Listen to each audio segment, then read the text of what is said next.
Welcome back. Today we're going to be trying to update some B17s. Welcome back. Today we're going to try to update B25s, and we're going to take a quick look at what's coming in the update for February 13th. Let's get started.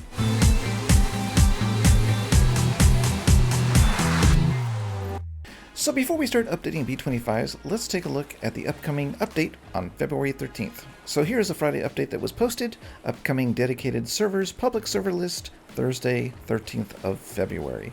And what it says, and you can go ahead and use the link below if you want to read this, it says that there is going to be a dedicated server coming out, which you can run on any computer without a key, so that means that you can run a dedicated server, and anybody can connect to that as long as they own the game. So the server is free, and you can put that where you need to on a different computer without buying another license, but in order to connect to that server, of course, you need a full copy of Stormworks. It also says that it's going to be up to 32 players, possibly, that you can go ahead and try to connect to your server. That does not mean that that's going to happen if you're running it on a local in-home server like I would be, so that number is kind of like optimistic for a home server, but we'll see what happens when we give it a try. Until dedicated servers are out there on the actual internet, you know, we're not going to be able to test anything too much except for local computers. Let's see, what else do we have? That's pretty much it. They're just saying that it's a lot of fun to have gameplay with more than a few people now. So we'll see what happens. Optimistic, but I'm sure there's going to be some issues and bugs related to, I don't know, multiplayer sync or something spawning weird. So we will see what happens. But this is good news. I've been waiting for dedicated servers, and this is going to at least give me an opportunity to run at least a few more players on my local server. And, you know, we'll see if we can get a dedicated server in the future. So we are back with the B25, and we've got some issues here with things. And what I'm going to do is I'm going to go ahead and time-lapse most of this and come back at the end. Hopefully we can get a lot of these bombers done in one day and get this video up and to you, as well as the planes. So let's go ahead and jump into the editor. So before we get into time-lapse mode, I just want to go ahead and let you know what the plan is here. So I have this B25 Georgie's Gal, which is a rebuild of the B25 Georgie Gal I already released. So this one is a little bit wider and a little bit longer to accommodate the double seats, and also gave me a lot more room back here for radio and stuff like that. And so what we're going to do is we're going to go ahead and update this as much as possible with details on the inside, any changes that we want to make to this plane before we release it, and then we will use this plane as a template for the other B25s that I released previously that are now designated as build 2018. So if you go on the workshop, you'll see that there's B25s with a build 2018. That means I built them in 2018, so they're older, and then we're going to release these as build 2020. And, you know, as Stormworks change, if we have to update a plane, we'll go ahead and update it and then keep the older ones just to see how Stormworks changed. So that's what we're going to do. We're going to go ahead and time-lapse this sucker now.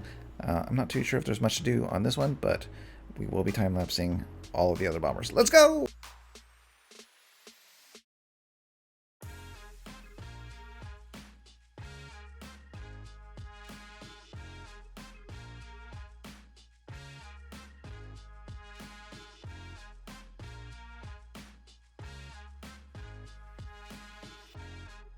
Alright, so I didn't get as far as I thought I would today with other planes, but I think this plane is ready to be re-released as the 2020 build version, and so let's just go through what we did. Alright, so if we come in to the plane, let me turn on the lights, we moved the transponder that is by Penguin to this location here, so there's the transponder. We now have a map that is by Versus Tune, the dynamic map. All these will be linked below in the description.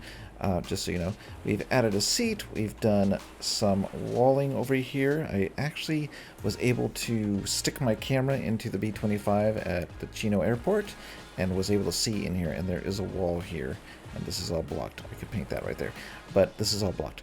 We also added the guns here that are by random things posted, and I slightly modified them to fit so they're a bit shorter, but I have it there, and then I have it back here. We have two of them here, and also we changed this tunnel to have a wedge, and that also gave me the ability to go ahead and add more fuel to the fuel tank. So we got like 100 more gallons just by doing this, and also adding some baffles into the wings, which are like just basically wedges.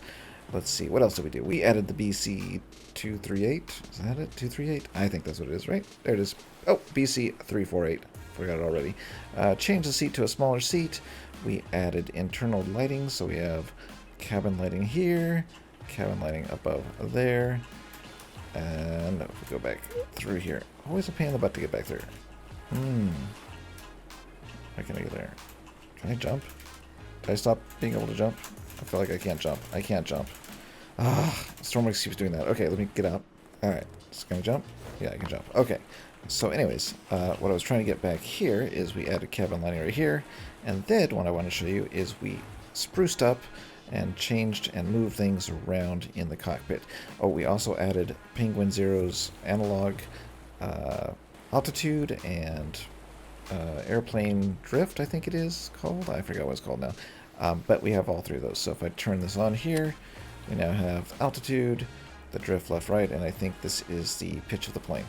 What else do we have? We moved the inverter, of course, to here. The generators here. We added the 3 throttle, prop pitch, and cow flaps to the middle now. And I changed this for frantic so that the prop pitch is now set to minus 0.90, so it won't take off flying until you start upping the prop pitch. We also added panel lights over here and cabin lighting, as you can see right there, which looks nice. I think I like the old-time color there. What else did we do? I think that's it for the cockpit. Oh, we did add, this is also for frantic, do I have it marked? Yeah, I do have it marked, but I don't have Albert marked. But we do have now the ability to open the bomb bay and with number 1, drop the bombs. And that was a frantic thing that he kind of was talking about on his video, so I added that. And number 2, which isn't marked right there, puts Albert on patrol now. He's been just hanging out there, and now he actually goes on patrol. So that is good. So that is it, I think. I don't think I did anything else. I did tweak the trim to be 0.3, so that's currently what it's at to fly pretty steady. Oh, another thing I did. Frantic and Komodo were using the altitude hold just by turning it on, and before it wasn't doing anything. So now, if you turn on the altitude hold without using the altitude hold keyboard, then it will automatically set to whatever altitude you clicked it at. So that's new.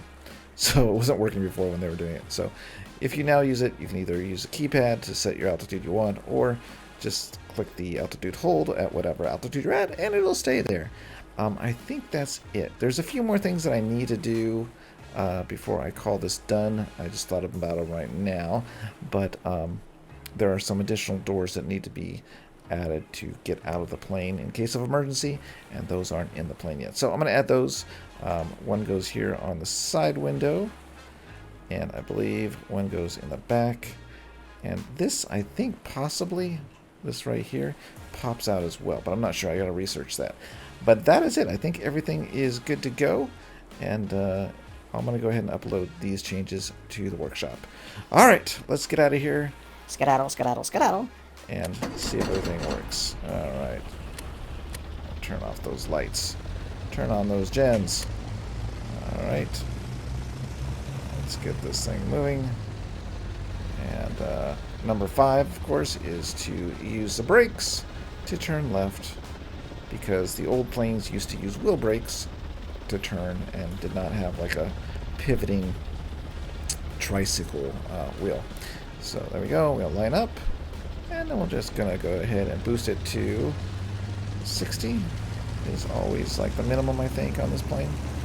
So we're on 60, and we're lifting off. We're lifting off. There we go. We're just going to go ahead and set the altitude hold now and see if it crashes me into the ground. And go ahead and raise the landing gear. Alright! That is it. Why does it look like it's going to go crash in the water? Does it look like it's crashing in the water? Yeah, it does. Oh, I must have clicked the altitude at the wrong time. Alright. Anyways, that's it for today. If you haven't done so already, hit the bell so it goes ding dong when I upload a new video. Whoa! And if you haven't done so already, please subscribe before I die. See you next time. Bye.